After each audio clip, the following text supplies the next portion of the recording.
সূরা বাকারা আয়াত ১৫৬তে আল্লাহ বলেন, নিশ্চয়ই যারা বিপদকালে বলে থাকে, নিশ্চয়ই আমরা আল্লাহরই আর আমরা তার দিকেই প্রত্যাবর্তনকারী। তাহলে রহস্যটি কি হয় যখন আপনি আত্মসমর্পণ করেন এভাবে যে অসমাধানযোগ্য কষ্টগুলি সমাধান হয়, দুর্গম পর্বতগুলি অতিক্রম করা হয় এবং পৃথিবীর ভারী বোঝাগুলো আপনাকে ভাঙতে পারে না? আমরা এটি আরও ভালোভাবে বুঝতে পারি বদিউজ্জামান সাইদ নুরসির একটি বাক্য দ্বারা। তিনি বলেন, একজন বুদ্ধিমান ব্যক্তি তার পৃথিবীতে অর্জিত সাফল্যে সুখীও নন, আবার যা তিনি হারান তাতে বিমর্ষিত হন না, কারণ পৃথিবী থেমে থাকে না, এটি প্রবাহমান এবং মানুষও এটির সাথে চলে। আপনিও একজন যাত্রী। সুতরাং আমাদের একটি প্রশ্ন আছে, কেন একজন বুদ্ধিমান ব্যক্তিকে পার্থিব কাজকর্মের অর্জন নিয়ে এতটা সুখী হওয়া উচিত নয়?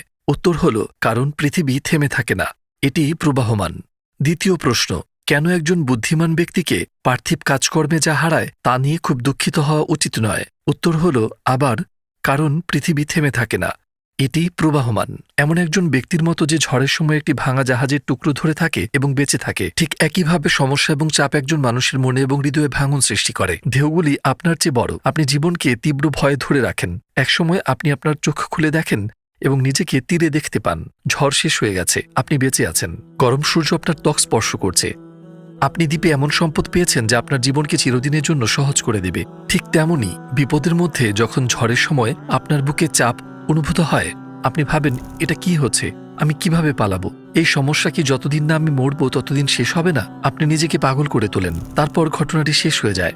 বছর পরে আপনি ফিরে তাকান, মানসিক চাপের কোনো চিহ্ন নেই। আপনি এটি বুঝতে পারেন না যতক্ষণ না সেই সমস্যার পর বহু বছর চলে যায়। হ্যাঁ, যখন আপনি ঝড়ের মধ্যে থাকেন তখন এটি বোঝা কঠিন, কিন্তু অনেক বছর পরে পেছনে ফিরে তাকালে আপনি দেখবেন যে সেই কষ্টগুলো সহ্য করা আপনাকে আরো শক্তিশালী করেছে। সেই কঠিন সময়ে আপনি যে পরীক্ষা নিরীক্ষার মুখোমুখি হয়েছিলেন তা আপনার আধ্যাত্মিক চরিত্রকে পরিপক্ক করেছে এবং আপনাকে এক ভিন্ন মানুষে রূপান্তরিত করেছে। যে ঢেউগুলো আপনাকে ভাঙতে পারেনি সেগুলো আপনাকে আরো শক্তিশালী করেছে।